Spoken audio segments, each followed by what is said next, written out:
What's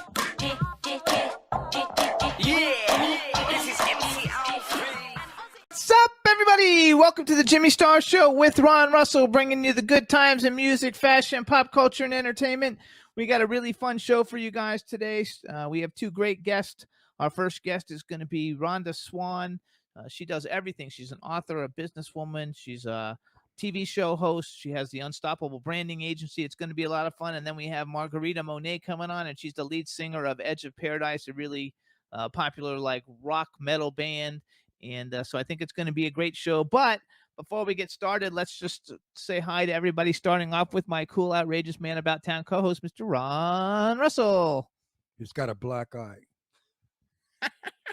I didn't do it. Although I think it's sexy because he looks like a Brooklyn wise guy with the black eye. Here's what happened. I have a magnificent sofa that I love and adore. The frame, it was by a designer from Palm Springs, especially built to my specifications, and I don't want to get rid of it. I said, Jimmy, let's saran wrap it, in that wrap stuff, and put it in the garage. And one day we will have it recovered. If we move to a bigger house, I could use the extra sofa. Let's keep it, because we bought another sofa. So we decide to wrap it in stretch wrap, which we did. And we put it on a dolly and we wheeled it into the garage.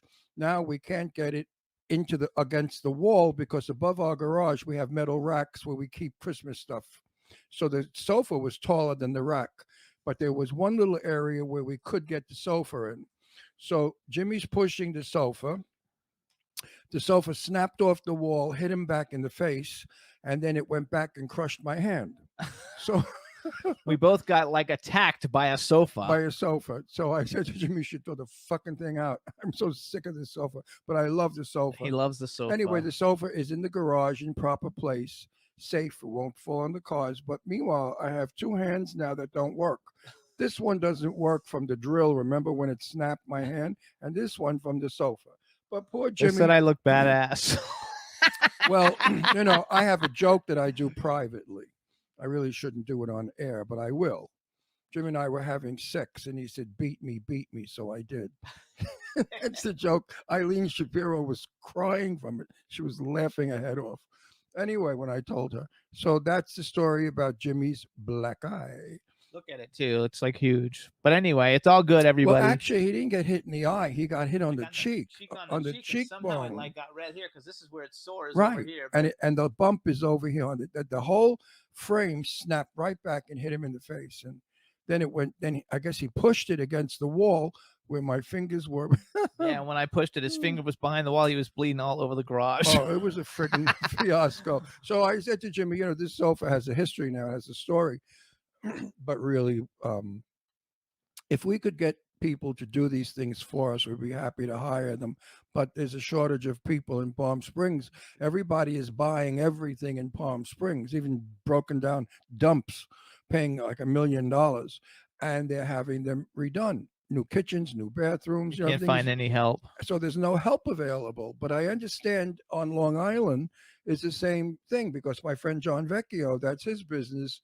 And he said that he just can't get enough workers to work with him on all the jobs that he has. It's all over the country, shortage on everything. Yeah, Astro, over here. Let's say hi to everybody in the chat room. Wait, I'm not done yet. Oh, let me just say hi to the chat room. No. It's my minute, and you could do chat room. They're waiting. They're not going anywhere. Here is a wonderful T-shirt my daughters gave me for Father's Day. You got to keep talking. You have to sit up higher. See it? So it says, Dear Dad, I can't even read it. Well, let me get in the here. Dear Dad, we are awesome. Thank you. Deirdre, Daddy, and Leslie. Isn't that wonderful? But I don't want to wear it because I don't want it to smell of cologne. I'm going to have it framed. So we're going to cut it out and have it mounted and framed, and I'm going to hang it in the den. There you go. Because it's too precious to be worn. So chat room, what's up? B. Claudia has joined us from Germany. Mike Wagner from the Mike Wagner Show. Teresa Sabin is in Florida. Tristan is in Australia. Backpack John is in New York. I don't know who else is in there because it's going by really fast. But we got a great show for you guys today. It's going to be a lot of fun, and we're going to enjoy it. And we hope everybody's been having a good week. And yesterday, I think, was the first day of summer, or Monday, one of these days recently. Well, here in Palm Springs, summer always came summer. in about 2 months ago. It's hot as hell. But I wanted to say to everybody out there, if you're a Jane Russell fan, go on my page, Ron Russell Show page on Facebook. I posted a bunch of pictures, private pictures never seen before, of Jane and myself. And I got to tell you, they're getting hundreds and hundreds of views and likes, and everybody is so enjoying our private pictures together. These never been public, these are our private pictures. But go on my Facebook page. Also, Stefan is in the chat room. I don't know if I said hi to Stefan or not, but what's up, everybody? So all is good. We're gonna have some fun. Stefan, I just friended you today. How come you weren't my friend on Facebook? I mean, I thought you were on it for years ago. I don't know. Facebook's weird. It kicks I don't people off. know. You don't know who's on, who's off. I mean, Sue Wong is back on Facebook, everybody. Oh yeah, Sue Wong's back, you guys. So Sue is back, telling everybody how terrific life is and what to do and how to handle it, and to beware of the vampires, the very evil people who are negative, who suck up your energy and wish you bad. She's smart. She knows how to get rid of those creeps. Absolutely. So I got rid of a few months ago. You gotta love it. Look at my eye; it really looks bad on the TV. Maybe I should punch you in the other eye so you look like you're Elizabeth Taylor. Heavy eye makeup. No, really. Can I punch you on the other side? Let me. Stefan says it was deleted by accident. If you're not friends with him, because he would never delete you. Yeah, well, I put you back on. There you go. He put you back on. So many people are waiting to come on, and I got to keep taking people off. The only people I remove are people that I've never heard from. They've been on there forever, and they don't like or come into anything that I do. So I think they just did it to fill up their page so they have a higher number of friends. Those people I get rid of. I'm not interested in those. I don't want to be your score, because my name on your page makes your page go up a digit. Well, I have friends on Facebook, people that we interact. They like what I write, what I post, what I do, and I like what they write and what they post, and it's wonderful. That's how Facebook should be. Stefan says thank you. Unless the communists, they edit it out. That's so funny. So real quick, everybody, you can hear the Jimmy Star Show. We want to thank everybody for leaving all the comments on Apple Podcasts. We're trying to build up our presence on Apple Podcasts, so thank you very much. And you can also hear the show on iHeartRadio. We're on Apple Podcasts. We're on iTunes. We're on Spotify. We're on Amazon Music. We're on YouTube. We're on Google Podcasts, Radio Public, TuneIn, Pandora, Amazon Prime, and SoundCloud. We're on a bunch of other things too, but those are the ones everybody knows. And if you know how to listen to native drums, you can hear our show in drums. Yeah, probably. You gotta love it. And for all of you who can't see Astro sitting in here between us, he's having a good time. So where else would my baby sweetheart love be? Absolutely. So honey, I'm sorry you got that black eye. I am too, but look, you didn't break your nose. I'm kind of looking good though. Yeah, but what if it broke your nose? That would have been something. You got to be careful, folks, when you do things. We were careful. Whoever expected it to snap like that, to bounce off the wall and come back so quickly with such rapid thrust, boom, boom. And we're not as strong as we used to be because I got a really bad knee, so I have difficulty walking, more or less moving anything around. And Ron's hands are already shot. Damaged and shot, so he has trouble holding on to some things once in a while. Between the two of us, we're like one person. My doctor said it could take a year for my right hand to heal from the drill that snapped around and twisted my wrist and pinky. It could be a year. So I have a paralyzed pinky. I still don't feel my pinky. Oh, actually, I can move it, but it's all pins and needles. I don't feel it. Teresa Saban says the ricochet. Yeah, it was like a ricochet. And, it was. And now the fabulous and wonderful. But I'm waiting for rumors to go around that I beat Jimmy up because that's what's going to ultimately be. Oh, they're just saying that about the sofa. Ron really beats Jimmy up. Spousal abuse. Yeah, never. But in the meantime, we have well, they say things. Eileen just joined us. Eileen just joined us in the chat room. You guys, Eileen's tuning in because we have some great guests today, and our first guest is actually in the green room. Eileen is like a smoothie. Yes, say hi to Eileen. Hey, Eileen, what's up, baby? We're going to see you next week, Angel Puss, and Sue Wong is joining us at our restaurant for Chinese food, and she keeps insisting on paying for it. I mean, what's her story? I mean, she writes on Facebook and I'm paying for the whole world to know she's paying. Meanwhile, you think Soho and I are going to let her pay? Never happen. Women don't pay at our table. We might let pay. We'll take it out and trade later. Oh, yeah, right. Steak and rape. Remember that years ago? Women used to say that. I went on a date with a guy and it was steak and rape. He gave me steak and thought he could You rape can't me. say that shit anymore. No, come on, cut the crap. It's a joke. Get over it. I don't belong to this world. I belong in the real world, not this crazy, stupid 30-year-old, 20-year-old moronic world. So we're gonna Anyway, Eileen, Eileen, enjoy the show. Loosen your bra. This way you're not uncomfortable, and enjoy the show. Just don't loosen your bra too much because they may come through my screen and hit me in the face. There you go. What's up? All right, go ahead. Let's let our first guest in. Hi. Is that my Elizabeth Taylor? Look at her. She's so beautiful. How are you two? I miss you. We miss you too. You too. You're so. Hold on. I got to do an intro real quick. So, all right, everybody. Now we want to welcome to the Jimmy Star Show with Ron Russell. This lady does everything. Yep. She's an author. She is a talk show host, the Rhonda Swan Show. She's the founder of the Unstoppable Branding Agency, one of the biggest branding agencies in the world. She's fabulous. She's wonderful. She's gorgeous. And we want to welcome you to the show. Thanks, guys. Good to see you. Yes. All the way from New York City. Yeah, and you're going to tell us about that in a minute. I know you already know Ron, but I have to do it for everybody anyway. So let me introduce you to my cool, outrageous man about town co-host Ron Russell. We're lovers already. What are you kidding? I fell in love with her the minute I saw her. She's so beautiful. No, she really is beautiful. And that cover girl, that picture, my God. We're going to show that to everybody. Oh, my God, that picture of her. She could have been a movie star faster than anybody. Sophia Loren, move over. No, really. That picture of you on the cover of that magazine we're gonna is show it. so fucking drop dead. Okay, so you guys, we went to an event Friday night, and it was in Bel Air. Hang on. You positioned the chairs wrong, Jim. We can't see her. She's bobbing over the top of my head. The chairs are supposed to be on an angle. No, you're fine. No, it's okay, honey. We're fine. Here, I'll just I'll do that. There you are. I'll do that. Okay. So you guys, we went to an incredible party on Friday night, and it was a book signing event for a book that Rhonda has done with a bunch of talented women. And there we also had a magazine called Wild. And if you look at that face. That's Rhonda on the cover of the magazine. Oh my God, is she not gorgeous? Look at this fabulous. I mean, she's like so fabulous. And you guys are going to learn why she's so fabulous in a minute. Her daughter is beautiful. The husband's not bad either. He's kind of cute, if you could see behind all that beard. But anyway, he's a cute looking guy.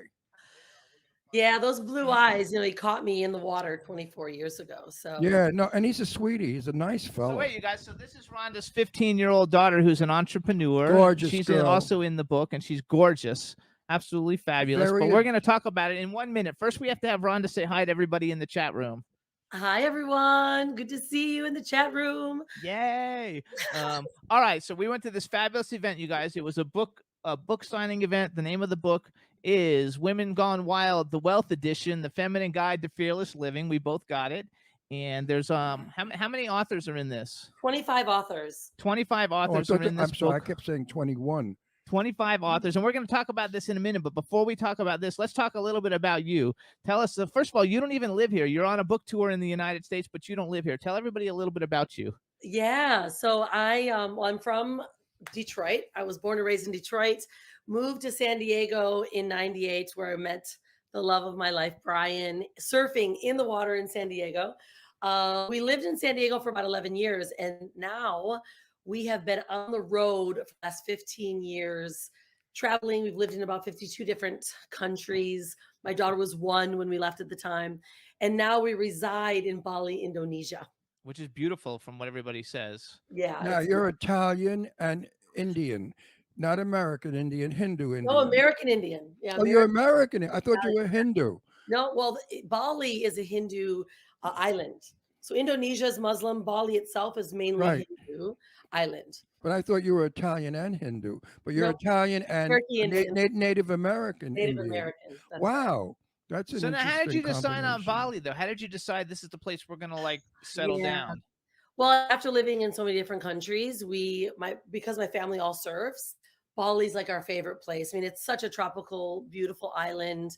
It pretty much has everything that you want. You just ride your motorbikes in your heels, and you just live a lot more cruisy life. So we chose to settle down after 8 years of being on the road with Hanalei, and she was one when we started to travel. And when we went to Bali the second time, we're like, okay, I think it's time to settle. It's very safe there. I mean, they don't have guns. There's no crime. Great place to raise. She was 8, now Family. 15. So it's just a really good spot, and it's just beautiful, and it gets us away. I love being back to the States, but wow, being in LA, now New York, we were in Vegas first. It's like so much energy, and it's like you go back to Bali and you calm down a bit. Okay, now a little bit. I know I started to read your book, but unfortunately, Jimmy got hit in the face with the sofa, and me with the hand. He's got a black eye, and I've got a fractured finger. Oh my So I think that's terrible. The story is true about putting the sofa in the garage and it hit him right in the face. But anyway, I started reading your book, God. and I'm finding it extremely interesting. I know a lot about you, and I'm going to discuss it because you're open. You Yeah. came from a very poor family in Michigan. Your Mhm. parents were in a 12-step program because they were dope addicts. You My came dad, from not my mom. your dad, and you came from a hard beginning, and Yeah. you went to college and you educated yourself, and today you're a billionaire. Let's say, make me rich. I want to be rich like you. What what should I do? Tell everybody out there how to be rich. Yeah. Go to the Well, unstoppablebrandingagency.com yeah, and exactly. hire her. Yeah, it's so funny though. I love when you say this, Ron, because it's like when we actually look at what does it take to be not only just wealthy, because the book itself, this is the wealth edition of our book. So we launched the first Women Gone Wild last year. It did really well, and there's a whole reason behind why I wanted to help this book come to life. But now we're in the Wild series, and W is for wealth, I is for intuition, L is for leadership, and D is for diversity. It's like a whole wild woman. And when we talk about wealth, it's like, how do I become wealthy? And I think what it comes down to is people asking themselves a different question. What does wealth mean for them? Like wealth for me meant money years ago. Like I wanted to go corporate, I wanted to make all this money, own a big company. And what I found though is there's a lot of shallow thinking that happens when people become wealthy and they don't actually have a real purpose or a reason behind why they want wealth. And so I always say to people, ask yourself, what does it mean to you? Like in this book, my daughter talks about, the wealth. I mean, she started her first company when she was 11, made 6 figures when she was 12. Now she could say, wow, I got money, I got wealth. However, her chapter is about the memories that she's been able to create. And I think it's asking ourselves, what does it really mean to be wealthy? Because society and the way we're brought up in this world is, it's like you have to have the things to be seen or to be wealthy. And I actually don't believe that anymore. However, I did believe it back in the day. What about the comforts of money? And I believe that my wealth is health because I'm Yeah, 82 years old. absolutely. So I could have billions of dollars, but if I'm not in good health, I'm worth That's shit. it. Right? So, it's all about health and wealth, mental health. I like money because it's comfortable. Other than that, I'm not interested in money. Jimmy knows that. I don't even know how much money we have. Tell you the right, Jim? Yeah, he never I have knows. no I do idea. everything. I haven't actually looked at our bank account. This is no joke. Probably 12 years. I have not looked at our bank account once. I tell my husband green light, red light, and that's it. Because you're right. It's not the number. It's really how you feel about it. However, I'm not opposed to having enough money and resources so I can help and contribute. Right. And I think that's where some people get twisted. Once you realize like what money can do and what you can do with it, then we can do a lot of amazing things, but I think it's those that get twisted up that money drives them and becomes who they are. And Yeah, but I don't like people who have money who use it to hurt people who don't have money. that's Don't it, flaunt it. Don't, right? like in other words, you could come from a small hick town somewhere in America and then become multi-rich and then go back to your hick town and show off and hurt people. That's Right. when money turns on you and you will be ill and never enjoy it because they say all the money you have, spend it on doctors. You've heard that. Yeah. So I want to go over this a little bit. I So, love you. so first of all, you guys. No, I do. I So, really do. So Rhonda, first of all, tell people, because we'll tell them a couple times, where can they actually get this book? Get this book. It's right now. So the physical book that we're holding, this is the limited edition. This is only for family and friends. It doesn't physically come out until September. But right now it's on Amazon. We hit 15 top best-selling categories within 24 hours.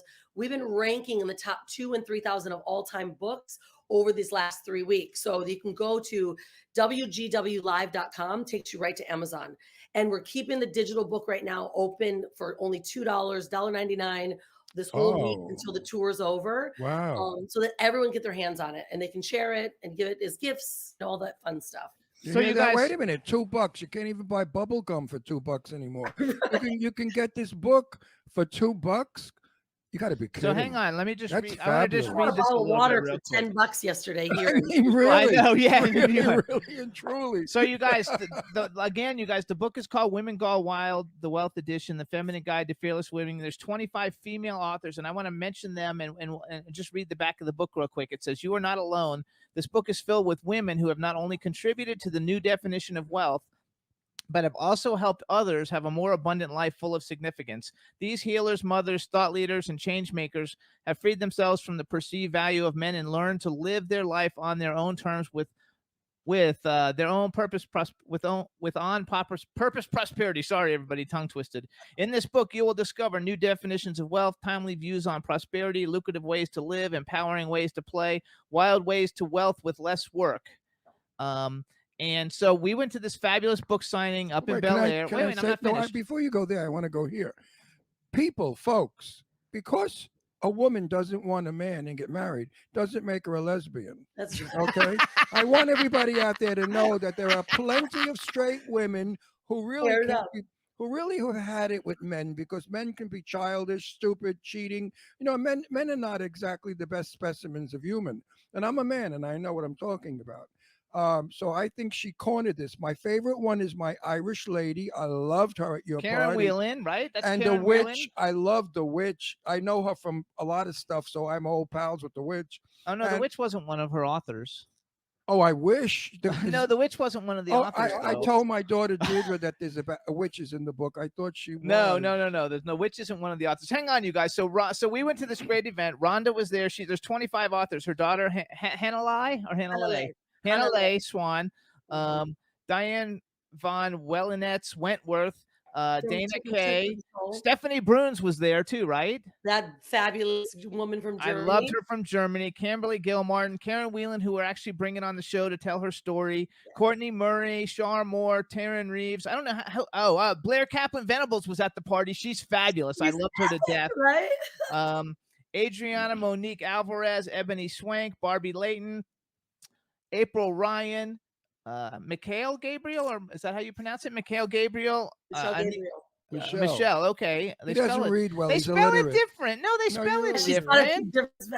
She spells it. They don't educate well in Florida. Ania Halama, Michelle Beltran, Genevieve Searle, Danelle Delgado, Robin Mullen, and Isabel Fagan, you guys. And so many of the people we actually met, and a lot of them are in New York right now, and they had a billboard in Times Square yesterday, right? Seriously, Jimmy, I could probably lift you up. I'm in my hotel room. Here, go to this. Look, I'm going to take you.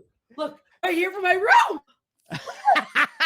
Oh, there it is, right there. There it is. Holy smoke! You're making me, I'm born and raised in New York. You're making me homesick. Oh, no, I miss my city. Oh, yes, there's your daughter, which I want to tell you, too. I think that all the things that you did, your daughter was so well behaved, and literally your daughter could be like a supermodel. She's so beautiful. And adult, well-spoken, and sophisticated, a very intelligent girl. Now, I want to apologize to your assistant, Nell. Nelica. I call her Nell.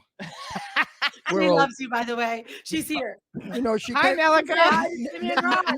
Nell, oh my God, we love you. Now, Nell is a very beautiful girl with a nice. This is a funny story. I know what you're going to say. With a nice rack, and she's in a very lovely black dress with a slit with a little bit of knee hanging out. And as you go down the face, you're pleased. You go down the body, you're enchanted. And then you go down the leg and you want to lick. And then you look at the feet, fucking boots. She had on combat boots with a gown. She was working it. And I said to her, get those boots off and put on Joan Crawford fuck me pumps because you're so sexy. You got to wear high heels. And then I look at some people in gowns with these boots. Now, I want to say something. In Russia, years ago, we used to make fun of the Russian women because we would see them in dresses with boots and babachkas on their heads. So now we are becoming what? Communists? We're becoming Russian. We're wearing boots with gowns. I don't get it. Nell is a sweetie pie. You're a Oh. sweetie. I felt an instant friend with her. Nell, you're a cutie pie and a sweetie pie and a damn nice girl. And Rhonda, lucky you both have each other. You I'm are sure not she- kidding. I'm sure she's great to work with. I could do nothing without this woman. It's no. I no go to kidding. many I go fabulous. to many parties with many celebrities, and I never have a good time. Well, sometimes I do, but at your party, I just found some of the nicest people. I didn't like the house. $8 million. It's an ugly house. Oh, I hate that house. It's no warmth, no charm, not a bit of no gold leaf, no carving, nothing. It was so Wait a modern. second. When you guys The were there, view is gorgeous. when you guys were there, oh, The view is was breathtaking. But wait a magnificent. minute. She doesn't own this house. It's No. for sale for $8 The million. Nightfall Group kind of sponsored us to be there. Right. So But wait, it's $75,000 a month to rent. They Yeah, we got it googled it. out of their fucking heads. I know, right? Get out of $75,000 a month. I So, could wait a buy second, car though. with that. Wait a second. Did you guys see the house above you? Yeah. Yeah, It's called The One. The one. Yeah. Okay, so we saw a documentary on that, and it cost $500 million to make that house. It's It's the the biggest house in the Most world. expensive house in the world. Well, two doors down from where the party was held, Jennifer Aniston lives. Yeah. So now you know the neighborhood. It's Bel Air, very exquisite. But then again, Rhonda does everything big style because Rhonda is big style. She had on a stunning dress, everybody out there. Well, who did your dress? All that beadwork and stuff. J Swiss Flirt is a designer in Indonesia, in Bali. They're very good friends of ours, Fabiola and Inda. And the Kalalo, yeah. They're very famous in Indonesia, and she handmade that dress for The me. detail work on this dress was absolutely beautiful. That's And you look beautiful. And the first thing I said when I saw her was, oh my God, I knew Elizabeth Taylor. I did, really and truly. I worked with Elizabeth. I embody her spirit. No, and the first thing I screamed out at Rhonda was, oh my God, Elizabeth Taylor's eyes were not lavender, like everybody says. They were kind of a watery powder blue with a little gray in them. And Rhonda has the exact eyes of Elizabeth Taylor. And the way she makes them up with the black rings, she looks like Elizabeth Taylor. So the first thing I yelled out was, oh my God, you look like Elizabeth Taylor, which is probably was one of like, the greatest compliments you could Greatest give a woman. compliment I've ever gotten. I was like, you just made my whole night. So No, but was I knew really- Elizabeth. I knew Elizabeth in, of course, in her later years, not when she was young. But you're a young Elizabeth, Oh, amazing. right, Nell? Glad You're to so hear it. cute. Yeah. Nell, you were supposed to come to Palm Springs. What happened? Liar. It's next week, sweetie. What? Next week. Next week. Next week she's coming. What did she say? Nick? Next week. Don't She's you- from Indonesia. I don't- New Zealand. This is her New key. Zealand. She's from New Zealand. oh, I thought she was Jewish from the Bronx. So you guys also at this party, like she had the best entertainment, and if all you You're guys, Indonesian, if- Neil? no, she's from New Zealand. No, New Zealand. I'm confused. That's like Australia, Listen, when but you- she lives in Indonesia. Listen, if you leave France and Italy, I'm lost. So you guys, they had Stefano performing at Rhonda's amazing event. Yes. Stefano was came in 7th place on season 7 of American Idol. He's a great guy. We followed each other on social media for years, so I was so excited to actually meet him there. And everybody at the party was amazing. Like all your friends, your friend who's the wealth manager lady was cool. I forgot her name, but she was cool as could be. Everybody was really great. The view was great. Give a shout out to James Clark, who helped And the put Chippin- them together. the We love Chippendale James. dancer guy. He Little was kitty bit, nice Love her. with his wife. They were a sweet couple. And then the other couple, I forgot. AJ and Tanya. And the other ones that were going to get married. They're together for 6 years. So I said to him, listen, if you don't put a ring on her finger in 3 months, I looked at her. It I was said, dump him. That was broke. And she said, I'm so happy, Ron, you said that in front of him. Well, it's true. She's a beautiful girl. She doesn't Seal need the to be deal. tied up for 6 years. Either shit or get off the pot. Yeah, Okay. exactly. All right, got- Nella goes, she's behind the scenes to make sure our set looks good. That's Her and fine. You're good. Okay, Dennis- so Dennis are hanging out. before we talk more Wait, a I wanna little bit ask about Nell a what you do. question. Wait, I want to Wait, ask a question. No, I got to ask you a question. What do you do when men hit on you? What do I do? When men hit on you? I don't know what to do. I've been married for 24 years. I get bashful, and I'm like, like I can always handle a conversation. Then I'm like, and I all of a sudden start getting nervous. Right. I know she Jane- could Jane- like Jane- walk in and wait. do like a $500 million deal, but a guy talking Right. to her fucks her I up. wait. I asked.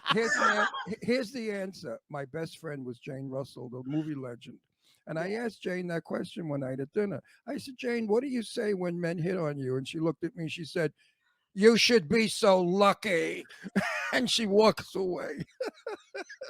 Well, maybe I'll have to learn a bit from that. So that's a good answer. You should be so You should be lucky. I love it. So real quick before we talk more about the book, have you ever heard of Stewart surfboards? That's because your husband's a big surfer, and it used to be really big in California. Because that's my uncle is Stewart surfboards, Is it and right? he used to like Christian Fletcher and all the different people Yeah. like surfed for him back in the day. I mean, I haven't seen him in like a zillion years. So, but I think that your husband was the coolest like cool guy ever, and he did a commercial while we were there for Unstoppable Beard something, Yeah. like stuff to maintain a beard, which Yeah, is a exactly. cool thing. Yeah, but keep the like set the scene though. So here we are, the event's getting ready to start. Everyone's all fancy, and I look out the window and I see Brian. Like he's just a straight up dude surfer, no shoes on. He's got his shorts on and a t-shirt, and he's calling people out for his commercial. I'm like, oh, Oh my! Brian. It was so much fun, though. It was so much fun, and you know what? Good beard products are hard to find in the first place. I know I have one. Some guys, no lie, their beards smell. So You know, true. no, men hug. We, in Hollywood, we all hug each other. And there's a couple of guys that I want to tell them, put a deodorant in your beard because it smells of lobster or clams or spaghetti or Chinese food or I don't know what, but So beards, gross. That's know- why he created it, because I love the beard. I think it's super sexy. I love it. But he was like, okay, just I wanted it always pointy and looking really good. But then it's the a other long beard. yeah, it comes points out. So he's like, I'm just gonna make my own products. Yeah, they're all made in Bali. They're all organic, like sandalwood and like really handsome, sexy smells. So now we don't have to have the lobster smell. I want to know something because it's not in your book. It might be if I read on. What gave you the idea to do and become who you are? I mean, where'd you get it from? Did you think it was not possible, a dream, a Mhm. hopeless cause? Like, what was it all about? Yeah, well, you had mentioned this earlier. So when I was born in Detroit. Actually, my name was Jim Morrison when I was born. Didn't have a name for 5 days. Like, I really wish they would have kept my name to be Jim Morrison. That would have been amazing. I think I really do embody Jim Morrison. But I was born in Detroit. My dad was a drug addict, and my mom was 20. And so, my mom's amazing. However, they just weren't. They were so young and not really fit to raise, a child. And so, my mom divorced my dad when I was 3. Thank goodness. He's still wild. He's at large, wildness. And what happened for me, and I didn't realize it really, Ron, until the last several years. I mean, I just turned 49, and the last several years, especially after Honolulu was born, I said, I want to, I don't want her to grow up with the kind of trauma that I had. And so growing up, I thought I needed to be perfect. I'm a professional bodybuilder. I had like the best grades. I was a professional athlete. I played for the women's U.S. team from very, very young. Well, I need to interrupt What you. team? Wait, Wait, no, the I US need. what team? Sorry, I need to interrupt you. You had an eating disorder. Put that in the middle of what you're talking about. We have a Yeah. lot of people out there who have eating disorders and Yeah. need to hear what you have Yeah. to say. Yeah, for sure. And growing up, thinking that I had to be perfect, I 6% body fat. Like I was right. However, it had this image that in order for people to love me or to be seen, I had to be perfect. So I was always trying to get family or my parents to see me. So instead of going the negative way and going into drugs, which some people choose, I went this perfection way. And as I grew up, I was starting to realize that I was always trying to make people happy. Everything I was doing was to make others happy. And so, I wanted to keep this perfect body and I didn't know how to do it. I mean, you go from your teens to your 20s, then into your 30s, and you can't keep 6% body fat. It's just not possible. And so I had all of these identity issues, like, and I had bulimia for like over 10 years. Didn't know it was actually a thing. Like, no, it was a bad thing, until it dawned on me, like, wait, I'm self-sabotaging myself. And I started to unpack a lot of stuff. And I talked about this in Vegas. I sat last year for over 100 hours in front of a fire, no food or water, with a shaman, and start to unpack in this Pandora's box that most of us don't open. And I didn't even know I had such a history, right, with the trauma from my dad and the things that happened. I mean, he used to steal stuff and put it in my baby carriage and then have my mom walk out the store and she would get taken to jail. And, you know, I've sat in some jail cells with my dad because I was with him and he got picked up. You know, I was 7 years old and it was Thanksgiving. I was jumping up and down because it was snowing in Detroit. And his dog, which was a Great Dane Saint Bernard, bit my whole face. And I don't know if you noticed, but I have this scar here, and literally as a 7-year-old, my whole face was ripped off. You're so beautiful. I don't notice anything but your beauty. Well, thank goodness my face stretched nicely, and I've hidden the scars. But you know what he did is he got up because he had been partying all night, and he took me to a bar, the Old Timers Bar first, so someone could drive me to the hospital because he was too wasted and he didn't want to get himself in trouble. And so all these things that had been happening to me, I just kind of pushed them away and just drove, right? Like, I'm not going to let this get to me. And as I started to unpack this stuff, I realized, like, damn it, like there's stuff that happens to us in our life that we actually have to address or look at because it could be causing you to be and do things or wear identities that are really not yours. Yes. You know what I mean? Absolutely. Yeah. And that was what drove you. Yeah. Yeah. That was my driver. And then my daughter, after my daughter being born, I said, you know what? And I learned about this and it seemed very foreign, but the shaman said, we can hold 7 generations of trauma from our families, of trauma in our bodies. We hold that trauma. So I want my daughter, Hanalei, to be completely sovereign, like to be on her own, not having his bullshit. I have to peel the onion unless she created the onion layers, right? Right. And so I started to unpack that and I realized, like, wow, all these things that I had been doing were really to make other people see me. And so when I actually started to take control and say, no, I'm doing this for me. Like, I now have this rule, unless it gives me joy, leaves an impact, or creates long-term financial structure and future for my family, I say no, like 100% no. You know, and so although I had been successful, I was pretty shallow in so many ways for many, many years and not knowing it. Like, I've always been bubbly, a good person, but I was doing things for the wrong reasons instead of really doing them for myself and for my family, you know? So my success was a driver. Wait, hang on. What were the reasons? You mentioned you were doing the wrong reasons. Tell us what the reasons were. Well, first off, I thought by having more money made me, you know, seen more, by being more popular, more successful, or that people would like me more, right? The more money I had, the more success I would have. And I tell you, we had a really big crash in 08, 07. I think many had the same in California. We lived in La Jolla, big, beautiful house on top of the hill. You know, our jacuzzi overlooked Mexico and downtown. It was gorgeous. And we had invested in a lot of real estate. We put our name on $26 million homes. And the developer took all the money from the construction loan because I signed our names so he could build them because I was pregnant. And he robbed us clean. And so, yeah, 30 days before my daughter was born, about actually a little bit more because she was born 33 days early because I was so stressed, we found out we were losing it all. And here I am standing in this big, huge house, 2 Mercedes, right? La Jolla, all this stuff.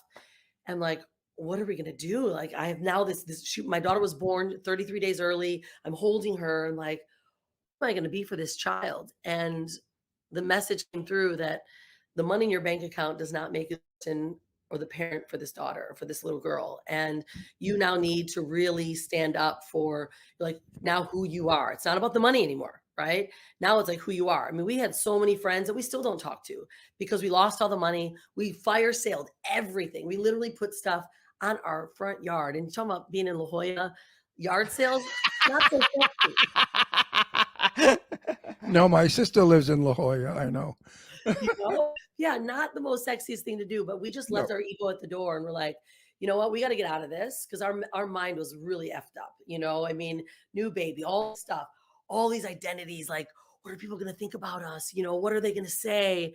And so we just said, you know what, we're getting rid of it all. So we left in 2008, November 25th, with $12,872.62 to our name, and a vision and a vow, never put Hanalei in daycare, and just to be the best humans we possibly could be. And now it's been 15 years later, you know, so these things start to unwind and you realize, like, wow, all that stuff that you had or that you thought you needed to be doesn't matter.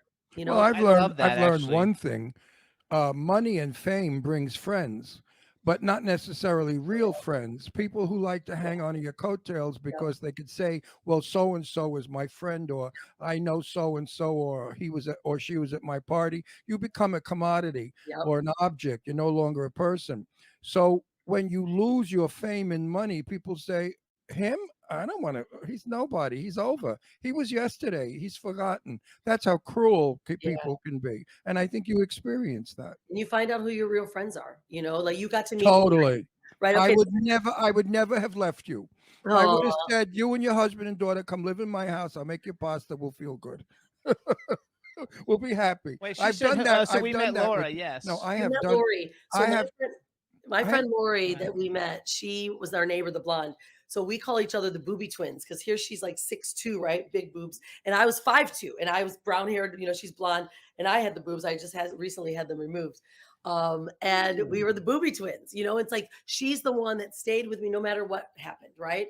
Very wealthy woman. She manages high net worth and high wealth people. And it's like you really realize who are your friends, you know, and we had to get clear. We had to clean a lot of people out. And now we know that's why our party was so amazing because we're only attracting high frequency people that just want to do good, you know? And so that's now the energy that we're attracting into our life after peeling all the Well, layers. I believe in one. There's an old saying: "Birds of a feather flock together." Yeah. And I certainly believe that. My grandmother, little old Italian lady, couldn't even speak English, used to say to me, "Rolando," that's my name is Rolando.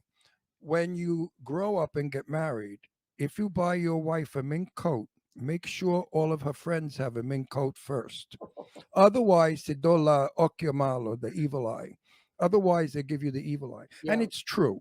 Yeah. People will be envious of beauty, wealth, fame, and they will wish you bad. They will do everything they can to make you unhappy. They try to bring you down to their level of misery because they're failures. They have never made it.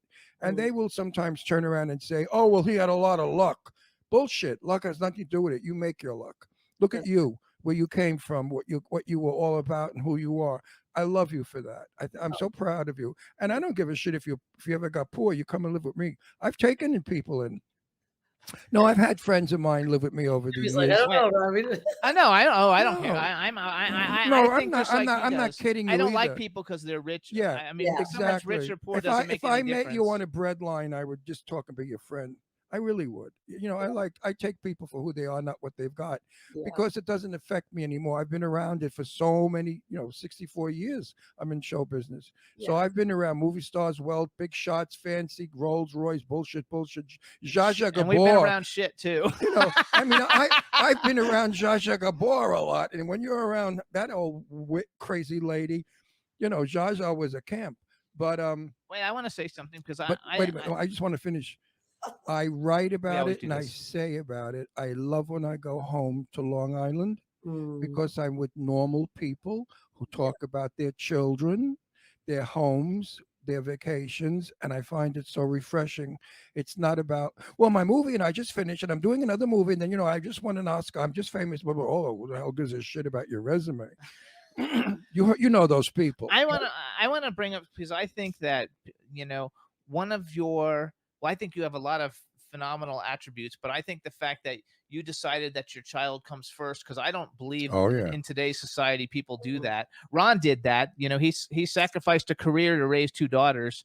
That's right. I had a lot of and, offers on television, and I said, "I'm sorry, turned them all down. Well, I can't. I was living in Long Island, and I said I can't go to. I was offered a big role that I really wanted in a very big movie, and it was a good role. And my pal Lee Winkler got it for me with a lot of work, and I had to turn it down because I didn't have the time to fly to LA to film it and leave my children with who? Their mother didn't want them. She left, and we never saw her for 35 years until she died. My children grew up without a mother. I was their mother and father. So I know what it's like. It's not easy. But he did what you did. Yeah. And I think that is so honorable and But wait a minute. admirable. I don't. My children watch my show, and I don't want them ever to think I sacrificed my Yeah. career. I never sacrificed anything. No, but Yeah, you put your wait a minute. children first. Oh, The yeah. the joy of being with my children, New Year's, And when my daughter was first runner-up in Miss America, and the other one was an artist, I mean, I have wonderful daughters. That beats any movie I could have been in. Believe me. Yeah, and just to see them shine, and that's the thing. My daughter Hanalei, we are such a connected and close family. You know, when we left, here we went from having, you know, all the stuff to just three of us. You know, in Mexico, sometimes it was just a little hotel room, but we were oceanfront. We got to surf, we got to play in the beach, and we were just became such a close family. And we're so very, very close. She I know. confides I in could me, see that. you know. My daughters call us the Three Musketeers. Deirdre, Leslie, and myself are the Three Yeah. Musketeers. Of course, they love their stepdad, Jimmy, but he's still an outsider. He's not in the Three Musketeers. same. Sorry, Jim. That's okay. So let's talk a little bit. So you have a really big agency. It's called the Unstoppable Branding Agency. It's unstoppablebrandingagency.com. Your website is super impressive. Just tell everybody a little bit about what it is and what you do. Yeah. So we focus mainly on entrepreneurs, and what we do is we help them go from best kept secrets to world renowned brand. And what happened is, because this is exactly what happened for me, I became an entrepreneur and I was just serving everyone else. But when I wanted people to, you know, Google came about, right? This is before social media when I started my company.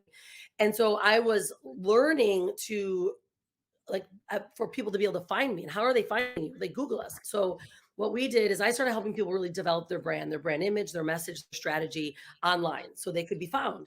But what happens with entrepreneurs, we always end up serving everyone else than ourselves, and we don't put ourselves first. So like now we've got podcasts, we got things that we can be in front and tell our story. We didn't really have that. And so I found a big problem. And the problem was that people now, especially entrepreneurs, if you're going to look for them, unless their company has done something big and someone party's talking about them, you didn't really know about them.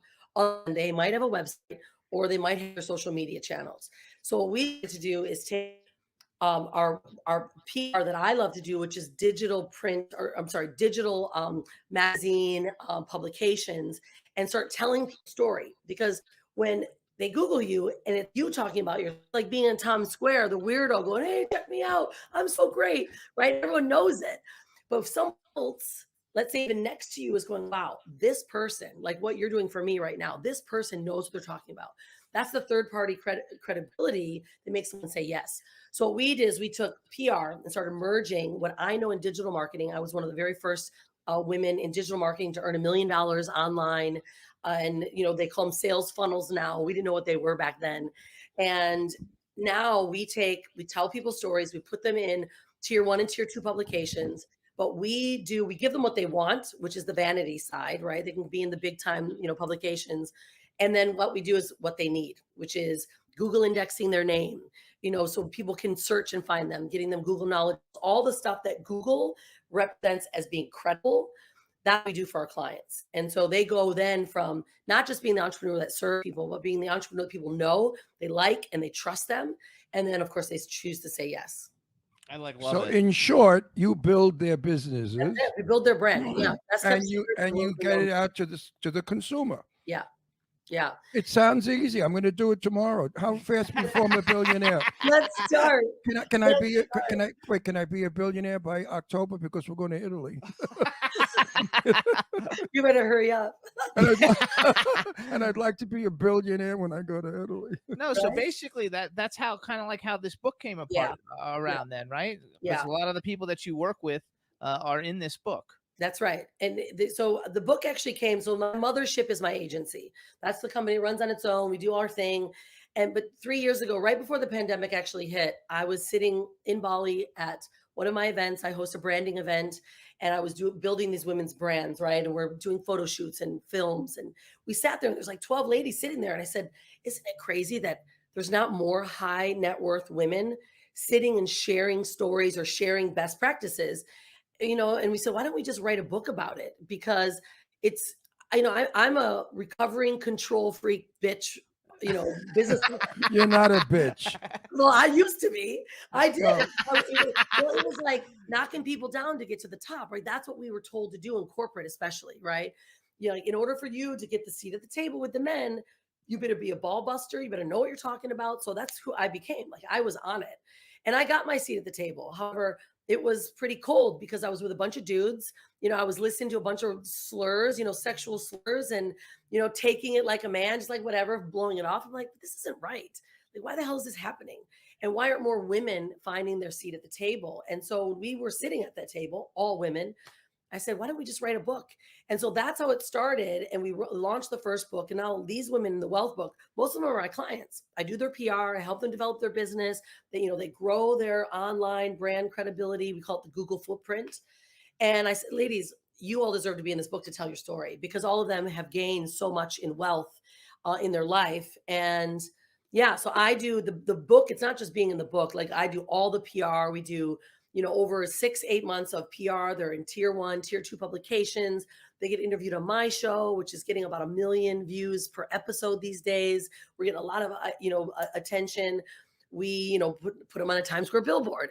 They get interviewed on different shows like this. Jimmy, when they interview on my show, there's a lot of publications that we work together on, getting their story told. And so when we do all of this work, now when someone Googles me, it's like everywhere. And I want that to happen for my clients, because they're not doing the work for themselves. And most PR agencies are more like, oh, let me get you at an event, or let me get you in front of people. We do it completely opposite. We're all about the digital marketing and the identity footprint. Which is where you need to be. Jimmy did this with our show without even knowing he was doing it, because we have over 5 million viewers a week, and we just made 1 billion downloads. What? Okay, and we've been Emmy nominated. So Jimmy, without ever knowing what he was doing, promoted and worked on and got it out there. I mean, Jimmy's a wonderful PR person. I actually have to give some credit too, though, because like I have a website, Jimmy Star's World, and it's number 40 of the top entertainment sites in the world. And I have a partner who helps me do SEO stuff. His name is Stefan Bell. He's in the chat room. And so a lot of the fact, and of course, Eileen Shapiro is wonderful. They're a great team. But I have 500. I have 500 million Google search results. So yeah, Eileen is New York. Jimmy's Hollywood. Oh, we love Eileen. Yeah, and you can't beat the two. I mean, they're an unbeatable Well, team. When we first met, Jimmy and Eileen, like, it was like, I just felt like instantly kindred spirits and souls, and the fact that we got to meet you for the in-person. Oh my God, it was so much fun. I was like so excited. Well, I loved when we walked into this house, and there's a big staircase going down to the living room. And as we started to ascend the staircase, I hear, oh my God, there's Jimmy Star. And there's Rhonda yelling out Jimmy Star's name. And I thought, wow, how wonderful is that? That's better than Norma Desmond walking down the steps in her movie.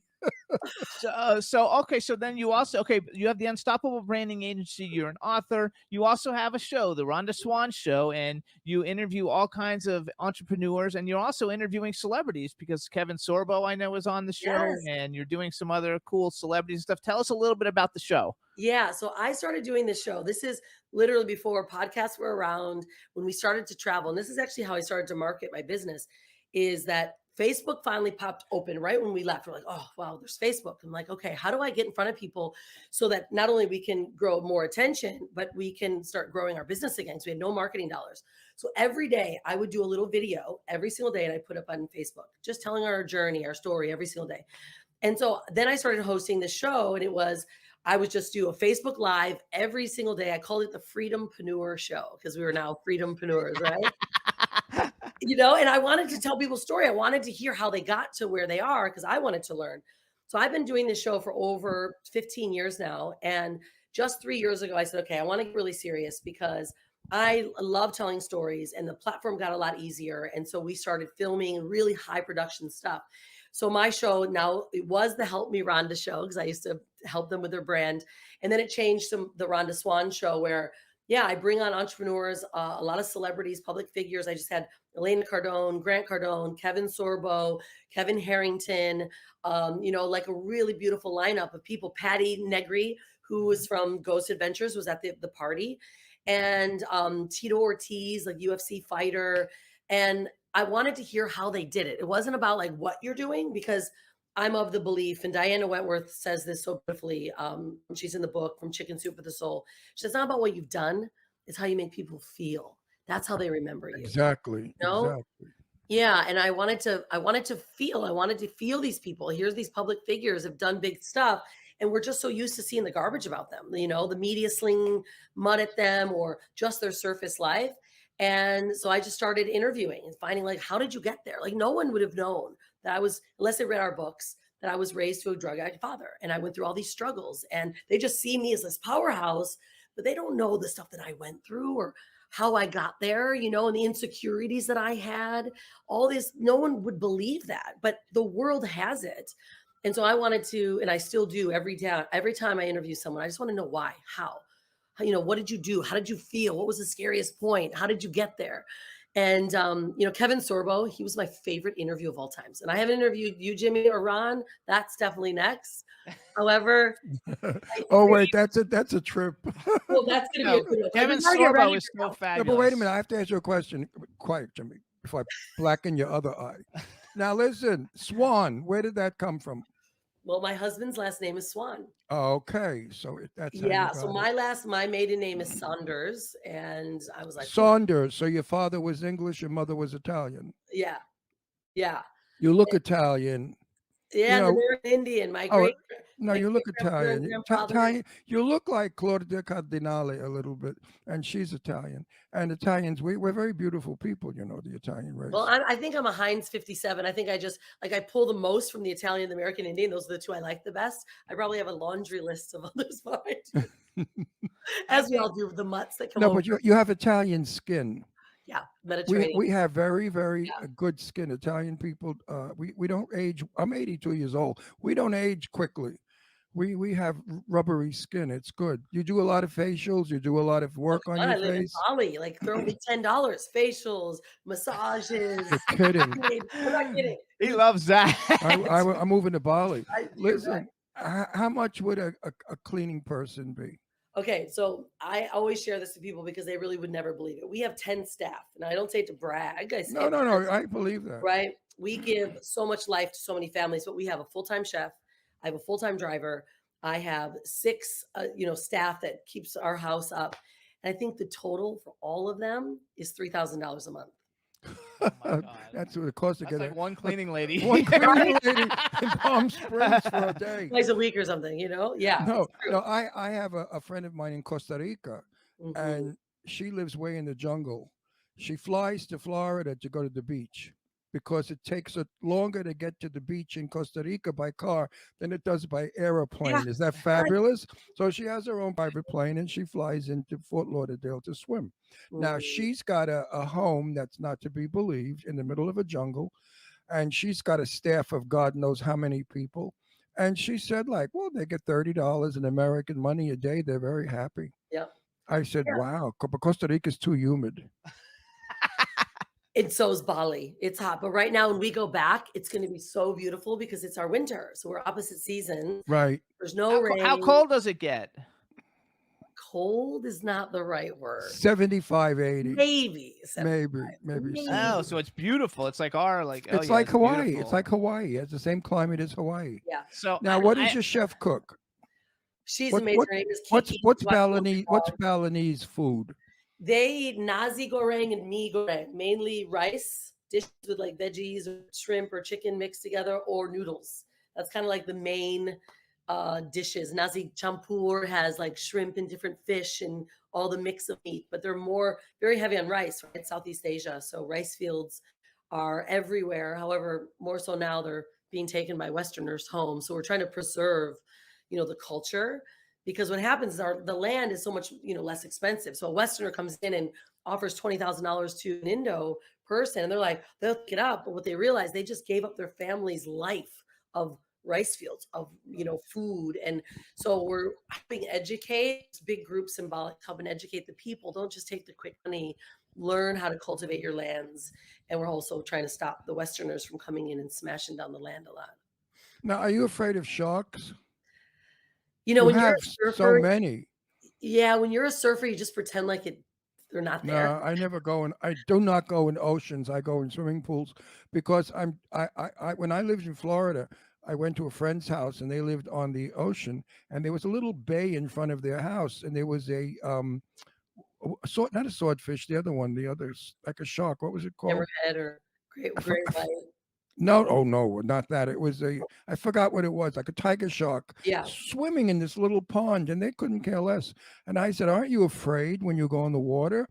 And then of course there were shark bites all along the coast of Florida. I like horror movies, and I watch every shark kill people movie. So I don't, but I'll still go in the ocean, but I won't go way out because I No, can't don't- surf. no, I but try, the but I'm. sharks. Look, Long Island. Look where Jaws was It's filmed. changing a So lot. anyway, I want to go Great back. white, I want great white sharks are on Long Island. I want to go back real quick and just give Rhonda a compliment, because I think that, when we obviously, I've Zoomed with you before, and so we've had chats, but I have never met you. But your personality is so like warm. You're beautiful, and all that stuff is on the surface, but what's underneath and what comes from inside from you, I think, makes people gravitate towards you, because you have such a warm personality. People automatically feel comfortable. Jimmy, there's one word for it.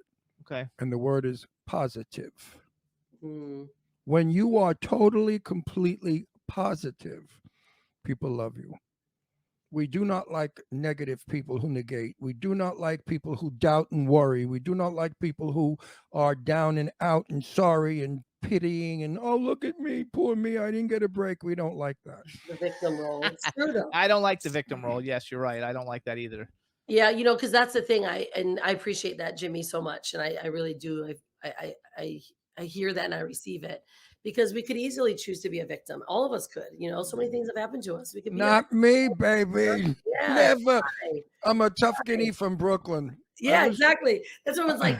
You just did it because you're from Detroit. You're hardcore. I'm like, yeah, because I'm a survivor. But Yeah, why would I rely on anyone else? No, you're right, because New York, Chicago people are alike, and we're tough people. I mean, I grew up in Brooklyn with all Italian wise guys and tough people, and I lived on Long Island, Massapequa. I mean, forget about the Jesus Christ. They want me to write a book. I said I can't. I'll be killed tomorrow if I do.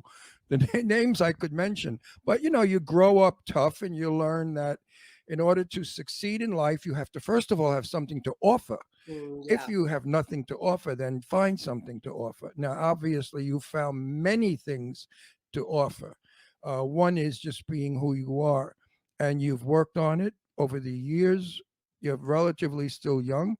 And when you're my age, she's young. No, 49 is 49 relatively is like, young. I know. I feel like sometimes I'm like, wait, do I really have a 15-year-old? And 49, that's like a silly number. I feel like I'm still like 15. Are you kidding? My daughter is a blonde, and now her hair is grown and gray, and she has to tint her hair now to get rid of the gray. Well, I'm not gonna lie.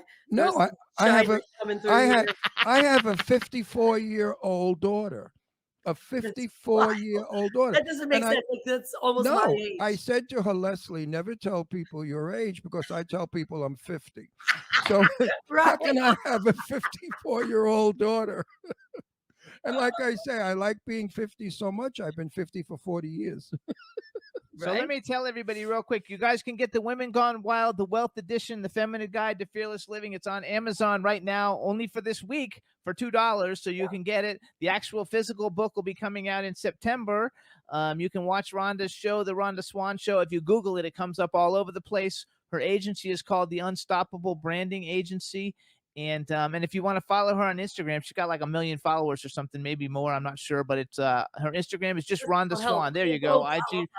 So now, do you like Chinese food? I love it. Okay, we go to a wonderful restaurant in town that's been in LA forever. It's called Gungus Cohen. It's a Jewish Chinese restaurant. You know it? Well, we're gonna take you to dinner there when you come to town, so we could spend time with you. I want to know you. I want to know you privately. And I want to congratulate you and all the authors in the book on your billboard in Times Square and all the book signings and everything that you're doing. It's a wonderful thing. We both have read some of it, but we haven't finished it yet. But we want to congratulate all the women, especially the ones that we met. Since we met them at the party, they were so fabulous.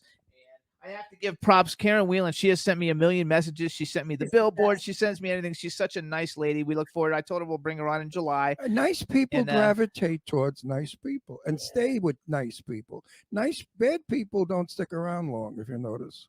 Absolutely. Right. You know what? Someone just said here in the chat that they want to see pictures. So we had Getty Images there. Al was there, right, from Getty. and he's been uploading everything up on the Getty's website. So we're going to have some of the most beautiful photos. And then we also just got some photos back as well. I think, did I send you one? There's one. I have the one of the group one. Oh no, so I didn't get those yet, but Okay, I'm going to send those to you. They're unbelievable. I love it. Love it. So we want to wish you the best of luck with everything. Good luck with it all. We love you, Nelica. Thank you. Wait a minute. And when you're in Palm Springs, you're coming to our house. Absolutely. Okay, I'm definitely coming to your house in Palm Springs. And I'm going to cook you a great Italian meal, whatever you like. You'll love it. All right, you guys. So have a great rest of your trip, and we'll see you soon. Rhonda, bye, you guys. You're terrific. Bye. You're a gem, a total. She's a gem. She's a sweetie pie. Listen, folks, no bullshit. I met her in person. And, she's on camera now, so of course she's going to be super duper. But in person, she's really the same. No, she's the same. She's super duper in person. So what you see is what you get. Rhonda's not full of crap. She's a real, true girl who tells it like it is. And I respect her. And I think it's wonderful what she's done with herself, coming from nothing to becoming something really great in the business world. So you guys, what we're going to do, we're going to have our next guest is coming on. And before she comes on, I want everybody to get to hear a little bit of her music. And so we've got two different songs we're going to play. One of them is the one is called Digital Paradise. And the other one is called Believe, because I like that one a lot. And we're going to bring her on after we play it. I think we're going to play the Believe song first. And that way, when she's on, we'll play Digital Paradise. So Juan, if you could get the Believe song ready, the name of the band. Okay, first of all, our guest name is Margarita Monet, and she's the lead singer for a really great band called Edge of Paradise. And this is their music video for the song Believe. And then we're going to bring her on. Enjoy.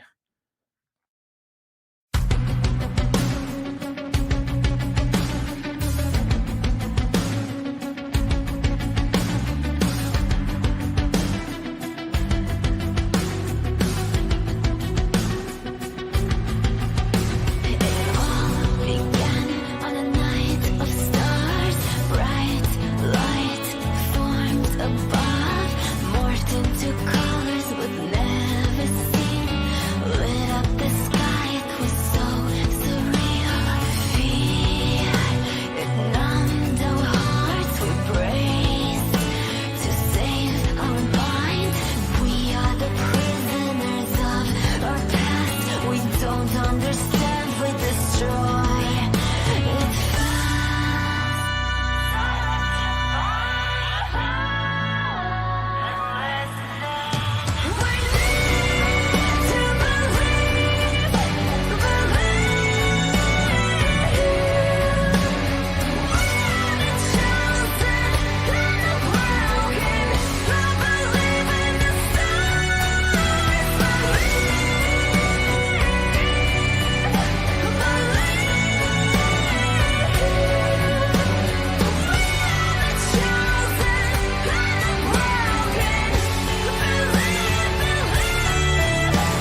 All right, everybody. So that was Edge of Paradise. The name of the song was Believe. And now we're going to bring on the lead singer, the gorgeous and fabulous Margarita Monet. Bring her in. Hey, Hello.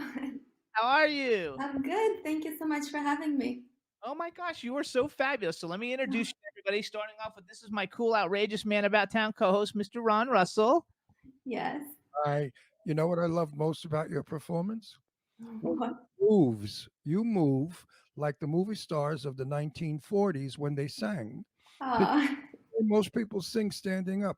You move, the arms, the everything about you is wonderful. You're not only a wonderful voice, but you're a wonderful show. You're Oh, good. thank you. You're beautiful, and you know how to dance, and you're terrific. I enjoyed your video a lot. Thank you so much. No, I don't lie either. I tell the truth. So also, then we've got a chat room filled with people, and I think you have a lot of fans that are also in there. So just say hi to everybody in the chat room. Hello, everybody. Thank you for joining.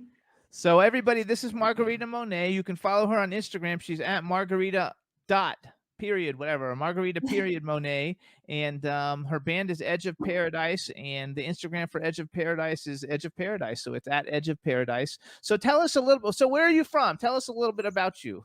So we are based in Los Angeles. I live in Los Angeles, but originally I was born in Armenia. I lived in Moscow. Then we moved to Houston, Texas. Then I went to school in New York and somehow moved to Los Angeles. So how long have you Now been in Los Angeles? Your name is Margarita Monet. Margarita is Spanish and Monet is French. How's that happen? Well, actually, Margarita, it's a popular Armenian name as well. And in Russian, it's a name for the flower daisy. So it's pretty popular in that region of the world as well. Monet is my stage name. My actual name is Mararosian. Okay. It's a bit long. We all have stage names too. I'm not Yeah. really Jimmy Starr. He's not really I'm Ron not really Russell. Russell.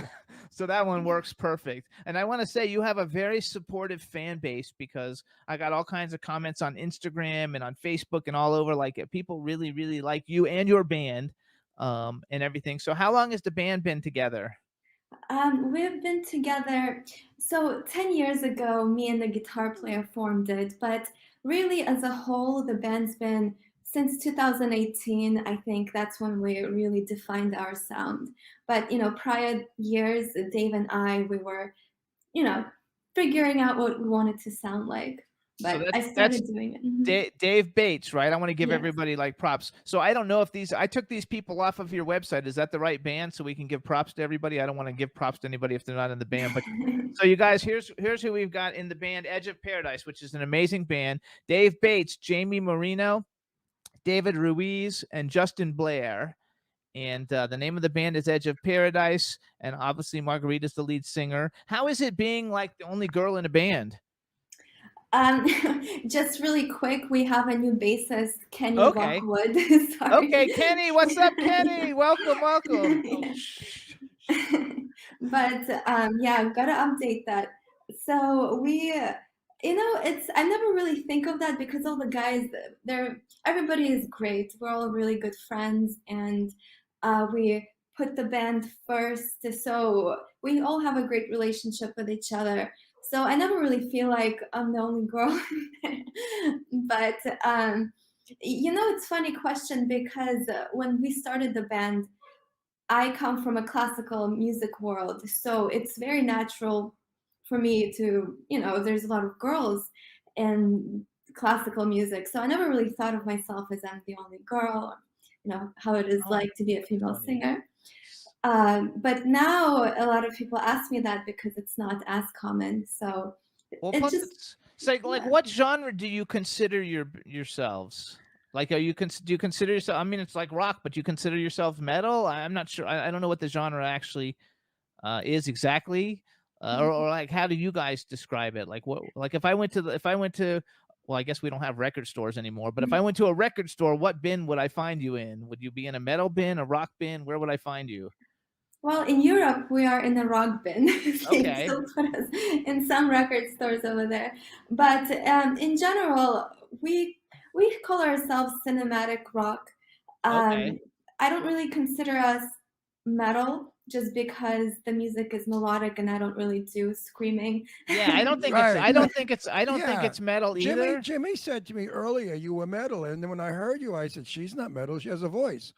You know, Yeah, I don't she think it really sings. fits under. I She don't think sings. it really fits under Listen, metal either. your costume was beautiful. Who did it? Thank you. Oh, well, I got a dress and I cut it up and customized it. So you did that. I customize a lot of stuff. I Yeah. love the way you did the wrap around one leg and then the slit and the Oh, down yeah. on the other. That was very clever. You were very impressive, and as I said before, I liked all your moves, your gown, your look, your voice. You have a good show. Do you book it a lot? Oh, yes, they do. Yeah, so we're going on tour Good. in August, and we're going to be touring a lot, and we're really right now we're building up our stage show even more to support the latest album, The Unknown. So because the pandemic sort of put a stop on the live show for a few years, because Yes. we were really ready to go out and bring the theatrical more of a production, because that we want the live show to be an experience, not just the music. So now we are picking it back up. You have all the ingredients of becoming a superstar. Oh, thank you. No, I seriously. actually think so You have too. all the ingredients that your look, your voice, the show, you're professional. I think that you're going to go someplace very big soon. I Thank you. actually wrote some notes down. So first of all, how many albums has Edge of Paradise recorded? We recently released our 4th one, so it's 4 total, but really I think 2, just Okay. because that really showcases what Edge of Paradise is. When we released Universe in 2019, that really defined our sound. So that's kind of what the band is. Prior albums, they're cool. Like actually, Immortal Waltz we recorded with Michael Wagner, who did Metallica and Ozzy Osbourne, and it was one of the most inspirational experiences for me. But it was still at the stage where we were trying to figure out what we wanted to sound like. I also read though that Tony Franklin was the bassist on your debut album, and Tony Franklin's a good friend of ours. He's been on the show many times. Oh, very cool. And we love Tony Franklin. And I actually saw when you were at NAMM a picture, either you posted or Tony posted it. One of the two of you guys together at NAMM, and I thought, oh my God, that's so cool because we love Tony. He sometimes plays with Scott Page. He's a sweet guy. Yeah, we just love him to death. He's been on the show. So there's somebody in the chat room named Nick G, and I know he came for you. So say hi to Nick. Oh, hello, Nick. Oh, thank you. Now, how do you Thank you so now? much. Do you have romance with your tight schedule? So tell me a little bit about do you have a special guy who you're sweet Oh, on? is he in the band? Do you have somebody you're sweet on? We need a little gossip here, a little bit. Yeah, I do. He's very supportive. He's also an artist. He's not in the band. Okay. But yeah. A painter artist? He does a lot of he does a lot of digital art, and he does electronic music. So. Which you do art too, you guys. If you go Right, to because I was going to edgeofparadiceband.com, you can actually see Margarita's some of art your work. Yeah. on there. Yeah, well, I'm excited today because I put together a book of lyrics and art for The Unknown, and it just came in this morning, and I got it right here. Show it my to God, us. Congratulations. Close it and bring it closer. Yeah, close it. the book. Bring it. Okay, so The Unknown is the name. Girl. So The Unknown is the name of your album. Edge of Yeah. Paradise is the band, and Look at this is those beautiful- artwork. And this is artwork that you created, right? Yeah, so it's all the lyrics, and so throughout since the album's been released, I've been painting. So all these artworks, people own it around the world because as I paint them, people buy them. So they're somewhere all over the world, but I wanted to put them together in a book with the lyrics. Congratulations. How much does that book sell for? $50. That's 15? awesome. 50. Oh, 50. And where do people get it?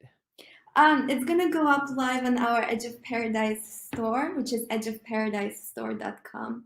Okay, you guys. So to make a good edgeofparadisestore.com. coffee table book, folks. Yeah. So I have a question for you. Okay, because I knew a few. Like I'm not really haven't talked to her in a long time, but I used to be really good friends with Lita Ford. There's some iconic women. Who are some of the iconic? And we just had Susie Quattro on our show a couple of weeks ago. who are some of the iconic women that maybe you looked up to growing up to be like, oh my gosh, I could do this and I could be a female rock star? Well, when I was little, it didn't even cross my mind. I Oh, didn't even think I Did- could did ever you- do did- oh, it. because you were going to be a classical artist. What were you going to be? An opera singer? No, I played piano my whole life, and then I did Oh. ballet, and I did theater. Oh my So I gosh, did that's all so of Do, that. do you know who Stevie Nicks is? Yes, of course. I know now, but you know what? So Well, she was the only girl in an all-male band. Yeah, but so my dad was really into Led Zeppelin, and my mom was really into Queen, and I found VHS tapes of the live performances, and I would secretly watch them and secretly want to do it. that is so cool. Well, Yeah. so who are some of the female, rock star people that you like, admire or like or listen to? Who are Madonna. What'd you think of Madonna? I appreciate all music, and I love, like she's such a great performer. Joan Jett, I'm Blondie, but Oh, Blondie's a um, good one. I Joan was Jett's a always good one. I love like the Scorpions. Oh, I love wow. Ronnie James Dio. I don't know. I was always really drawn to male vocalists for some reason. What did you That's think of the funny. Beatles? Ye- Do you know who the Beatles are? Yeah, she Yeah, knows of who the course. I'm not. I'm Well, not a you're big. so I'm not a young. big fan of the Beatles. So for me, I understand their impact in the world, but it's not like kind of music that I would sit around and listen to. Well, it you know. doesn't have the scope that yours does. I mean, you are a show. The Beatles were never a show. They were just a band that you played, but you are definitely a show to watch. Extremely artistic and dramatic. I loved your video. We're gonna play another video. This is the one she wanted I know. us to play. So Keep up that beautiful arm work and those raising the arms and the fingers. It's so and the drama. No, most people when they sing, they don't act. They just sing, and it's flat. I love an actor, a singer who acts, and you act as you sing, and that shows me real talent because you feel the song. they're actually talking about it in the chat room, and I was going to bring it up anyway, but I don't know where I saw, if I was either on your Instagram or it was on your website, but you actually did a cover of Welcome to the Jungle by Guns N' Roses. So what made you guys decide to do that song? So a little bit, actually, the video for Believe was filmed by Nigel, who filmed the original video for Welcome to the Jungle. Oh, that's cool. Yeah, but Welcome to the Jungle was the song that Dave and I met over, because when I started doing this with this producer, we needed something. We walked into the store and Dave was like soloing over Welcome to the Jungle. Oh my God, that's cute. That's so cute. 'Cause what a great Yeah. song, though. It's such an iconic rock song. And so were you a fan of Guns N' Roses? Yeah, it's actually probably the first song I tried to sing as a singer. Oh my God. Yeah, so Oh yeah, yeah, 'cause we're you full said circle. you played piano and you did ballet and stuff, so you weren't even singing back then. So how did you No. decide oh my God, I'm going to be a singer now? That's not an easy thing to do. In high school, I went to a performing arts high school, and I got kicked out of musical theater. Oh, did you did you go to performing arts in New York? No, in Houston, Texas, and then I went to NYU for theater, and I Oh took my some astronomy classes and some music classes. But Oh, so you're yeah. smart too, because NYU is hard to get And into. I've been told by musicians that your voice is another instrument. So if you learn how to use your voice like you do the piano or the trumpet, you'll be able to sing. So that's Mhm. why so many musicians can sing, because their voice is another instrument. And yours Yeah. is certainly a beautiful instrument. Okay, Thank so you. we're gonna play Digital Yeah, I want Paradise. to see your next video. Tell us a little bit about the song Digital Paradise. Is it on the new album, The Unknown? Yes, so Digital Paradise was the first single, and The Unknown has this futuristic element to it where we explore what it might be like if humanity and artificial intelligence merge, and maybe we find afterlife through living in this digital space. So that song kind of touches upon that. Yeah, so I hope you guys enjoy it. So it'll be fun. All right, everybody, check it out. This is Edge of Paradise, Digital Paradise, and this is Margarita Monet. Enjoy.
Mute us. There Hey, you are. Margarita. So somewhere in the middle of that song, YouTube flagged the video. So like, I don't know if everybody saw the whole thing, but we're still on audio, so we have to keep going. You know, that Okay. really that annoys me because it's your song. You're here, and you I gave us know. permission to play it, and yet they have the audacity to pull it down and shut us down. I think I it's get it all horrible. the time on our own Facebook page. They always flag us. Yeah, I think it's horrible. Now we have a. Oh, Jesus. Now there we are. You're back. I'm going to talk to you for a while. Okay. Again, let me see your hands. Hold your hands up like that. You have the most incredibly beautiful hands and fingers. You have Thanks. such long fingers. And when you perform and you do all of that stuff, Astro, behave. Little dog that we have, 7 pounds, has a big mouth. Come on, Astro, stop it. Um, I love your videos. I'm 82 years old, and I shouldn't really Happy like birthday, them. by the way. Oh, I thank know you it's so fun. much. But I shouldn't really like your video because old people are not supposed to like the Oh, new stuff. no. A You lot know, of it, I don't like, but I love I love the first one better than this. The second one was good, but the first one's my favorite. I love thanks. that song also. The first song is my favorite song. What was the name of that song? Believe. Believe. Believe. I love that. That song is gonna fly like there's no I tomorrow. like the way though that you guys your videos are like movie. I mean, it's really like a movie. It's not like just a No, you music know what it video. reminds me of many years ago, like in the 1980s, they had a network on TV. Remember MTV or something? We used to watch just videos of Mm. people performing. Do you And remember MTV like when it was all videos? Probably not. You're not no, old you're enough too when it was young. just But it was videos. a Well, I lived in Moscow, and there they had a lot of channels where they just play music, and I used to watch a lot of European music, some American music. So no, but this was everybody famous's video, and it was so interesting. And then if suddenly MTV went away, I but also read your video is like an MTV yeah, video. it's a I love it. I really do Thanks. love it. Honest and truly. I read on your website, which everybody, the website again is edgeofparadiseband.com, that you guys have toured the US, Europe, and Japan. Like, how was it going on tour? First of all, did you have a good time? And like, how is it like traveling with a bunch of guys? I love touring. It's one of my favorite things to do. Playing live is like nothing else. Um, we did in 2019. We got to go to Japan, which was like another world, and they love music over there. And I loved Japan because it's so futuristic, but it's so the culture is incredible, and people really appreciate the music. And then we got to do a European tour, which was almost 30 countries with a band Sonata Arctica, and that was a blast. Every country, the audience is different, so you get Right. to experience that as well. I love it. I mean, we were the only female fronted band, but I don't think of us as female fronted. We're just a band, and everybody is always really cool. So I always have a great time, and our merch girl was a girl, and the tour manager was a girl. So I never really thought like I fit in. I can hang with Now, it. what made you want to live in Russia? Most people in Russia want to get out of Russia. Why did you want to go into Russia? Now, we have friends here that lived in Russia, and they don't have very nice things to say about it.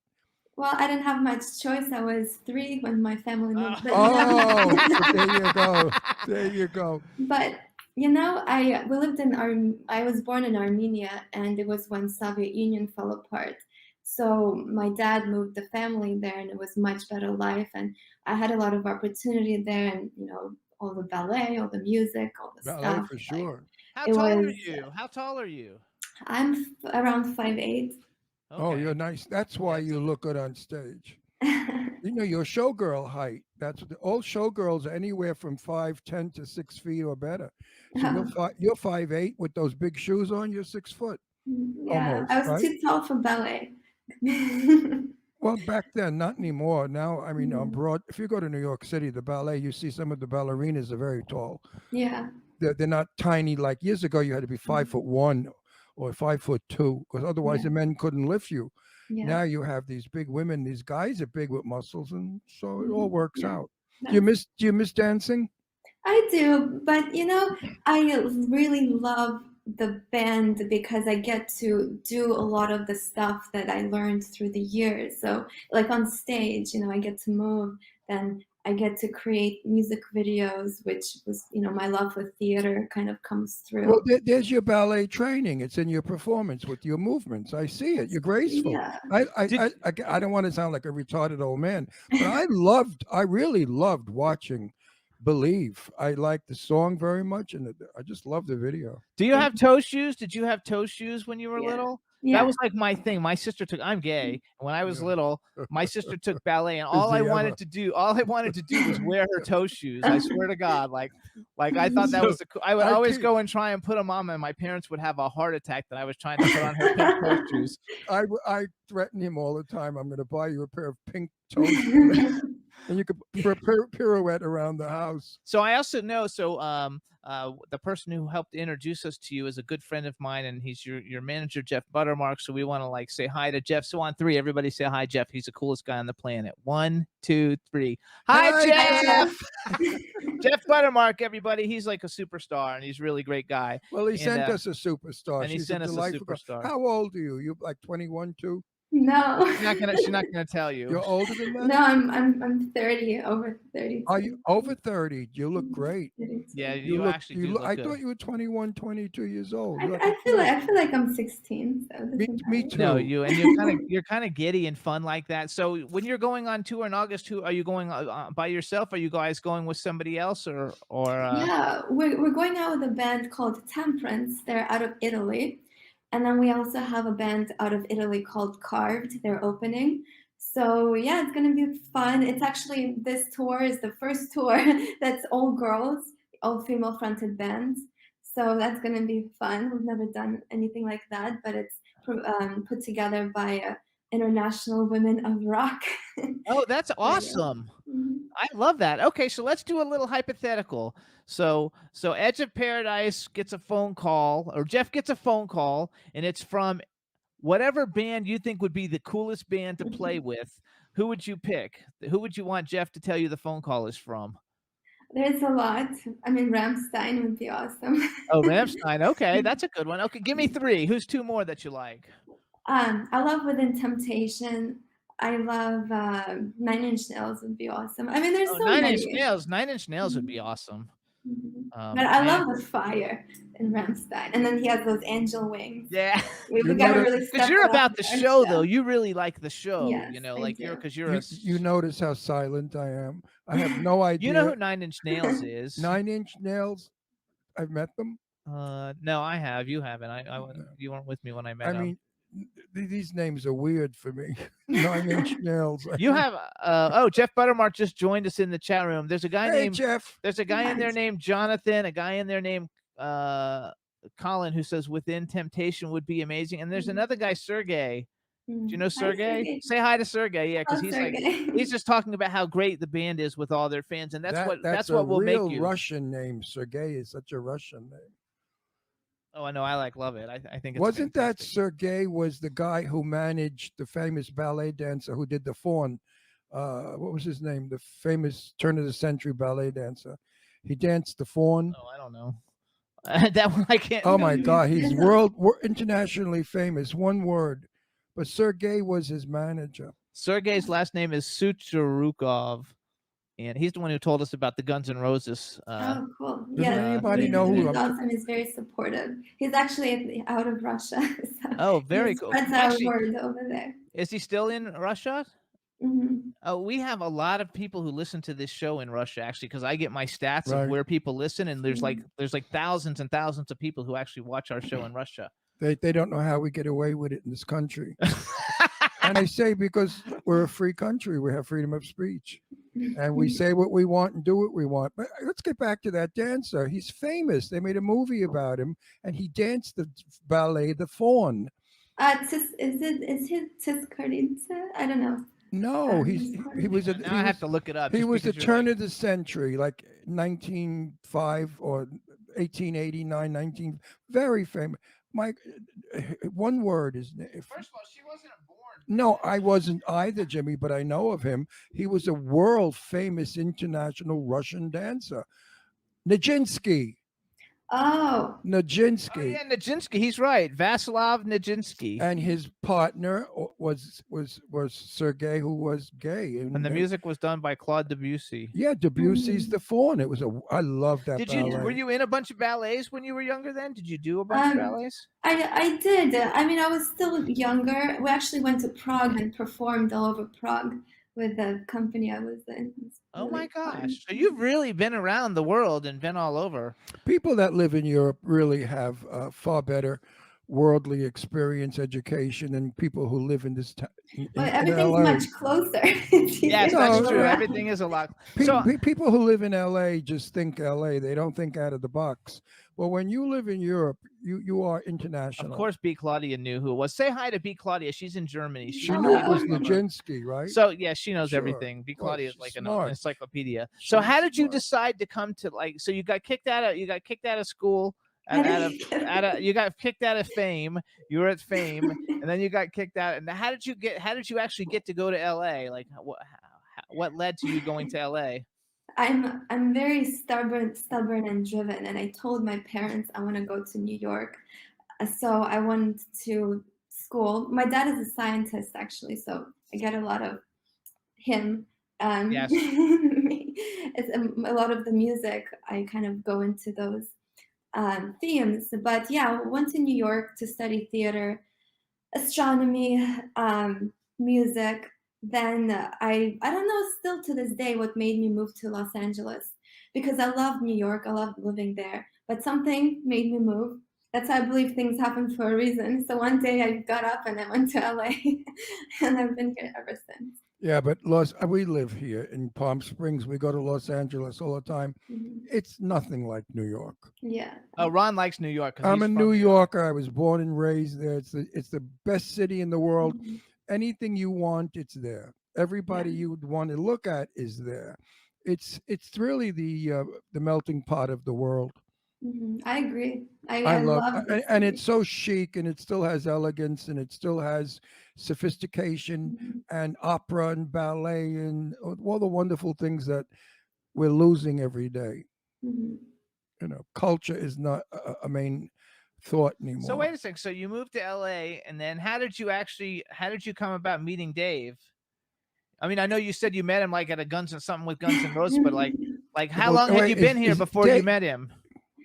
So I been in LA for a few months, and I was doing everything just to survive here. I was actually in a dance group, and there was a producer, and he wanted to make a song, and he knew I played piano.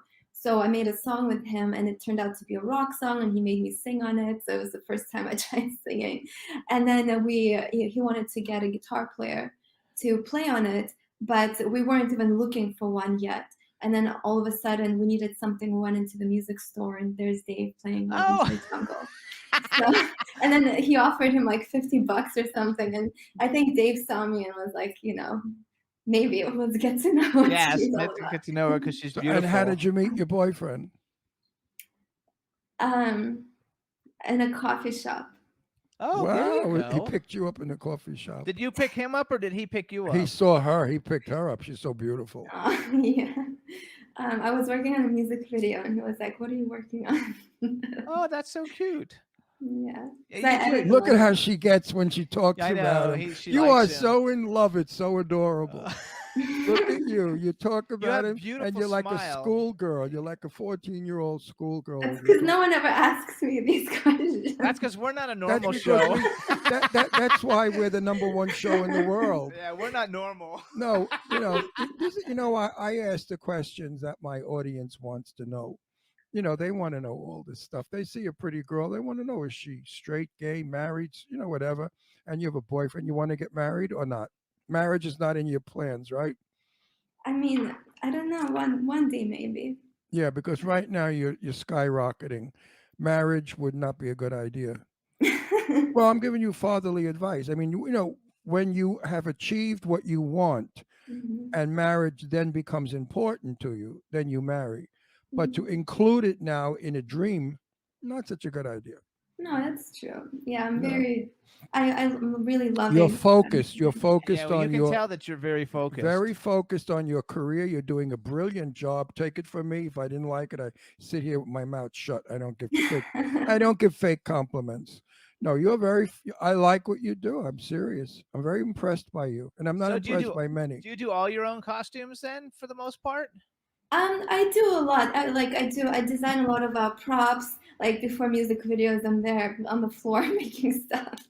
No, because But you're very artistic. I mean, your book, the Mhm. book is beautiful, and Thank you. everything about it. So I think it's fabulous to be so artistic. So you're gonna go on tour then, in support of the unknown. Is that Mhm. basically you're gonna be going, and the book? So you take the books with you so you can sell them to people. Will Don't you be ha- Will you be playing in L.A.? Um, we probably will play in LA before we go. Not sure right now. We don't have anything booked, but definitely in the fall, we'll have a show in LA, and we would love to invite you both. Thank you, Absolutely. and So- and we will let everybody know when it is, so we can go all as a gang and see it. Absolutely, it would be a lot of fun. So where are you going on tour? We have like two. I think, what do we have? We have 3 minutes left. Well, Where I are you? just Where are want you to wait. going I on want to tour? say Oh. something to B. B, do you live in Munich? Because when Jimmy and I fly to Genoa, we stop in Munich for a couple of. Oh, actually, she says she is Munich. touring next to me. Yeah, B's in Germany, so you're going to Germany. Well, we're going to the UK, Netherlands, and Belgium, and we'll definitely be back to Europe. We're gonna hit Germany, I Italy. love over Belgium. there. I had a blast when I Yeah. was in Belgium. I think it's fabulous. So, But does B, do you live anywhere near Munich? she says she didn't answer that one yet. Anyway, Because only have we to- fly from Palm Springs to Munich, then to Genoa, Mhm. Italy. anyway, Very cool. let's go back. So, you guys, this is Margarita Monet. You can follow her on Who Instagram. is a terrific talent. She's at Mhm. margarita.monet. The name of the band is Edge of Paradise. The website is edgeofparadiceband.com. If you go to edgeofparadicestore.com, what is it? Yes, yes, Edge of that's right. You can get her brand new book that we got to see. We're the first ones to see it, you guys. Yeah. It was like breaking news on the Jimmy Star Show with Ron Russell. She also has art on the website. Please support them. Their latest album is The Unknown, and they're going to be on tour. So if you're in Belgium, the UK, and where else did you say you're going? Netherlands. And the Netherlands, make sure you go see them. Probably you're very popular in Europe, right? Because Yeah, we do have a lot of fans in Europe, so we're excited to be back there. I think it's fabulous. And I want to say, always treat the fans well. Everybody, all the comments Yes. in the chat room are how nice you guys are to your fans, because that's what will build you Oh, she's a and make you a lovely- superstar. Well, they're our world, so She we is love everybody. she is a lady. She's an elegant lady, young lady. She's not a drugged up moron that doesn't know how to like years ago. Everybody was low like that. Rose, what was her name? Janis Joplin. I never got it.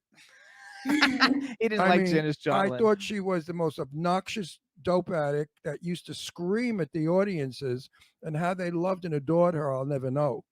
I had never gotten over that. So I you mean, guys, really. actually, they want to know the meaning of the False Idol song, but I don't know if can you explain that in like 30 seconds? She did. Yeah, Oh, did she? the false idols is about it's questioning why do we follow certain people throughout history. Exactly. Oh, okay, got it. There you go. So that was for So true, my darling. I can't get into it because I'll get cut off the air. But don't follow what we So have you guys now. check out their cover of Welcome to the Jungle. Check out all their music videos. They're fabulous. We want to thank you for coming on the show. We want to thank Jeff Buttermark and Eileen Shapiro, who helped set it all up. Yep. We wish you the Thank best of you. luck in all you do, and congratulations on all your success and upcoming success. And when Thank you're you so super much. when you're super duper famous and I run into you, don't you dare ignore me. Oh no. I would give you the biggest hug. Thank you. Oh, Thank that's you. sweet. Thanks you, You're Margarita. so Bye-bye. Bye, my darling. She's All so right, sweet. everybody. Thank you so much for tuning in. God We're out bless of you. time this Thank week. you. Juan, thank you. We're out And of we time. had great guests, you guys, Yes. Rhonda Swan and Margarita Monet. Thanks, everybody in the chat room for participating. We'll see you guys next week. Bye, everybody. Bye-bye, everybody. Woo! Can turn out to be so wrong. Yeah, we in the mix. Yeah, we in the mix, it's another episode. Here we go, the Jimmy Star Show with Ron Russell. Interviewing the hottest, newest, and truest of today's celebrities. Make sure to subscribe so you can get notified weekly. Jimmy Star, he's the king of cool. Ron Russell, he's a gorgeous dude. Chat room is live and you would be a fool not to vibe with us at the Jimmy Star Show with Ron Russell. Come watch it live on W4CY Radio. Miss some past episodes, download on iTunes. The Jimmy Star Show with Ron Russell. It's the Jimmy Star Show with Ron Russell.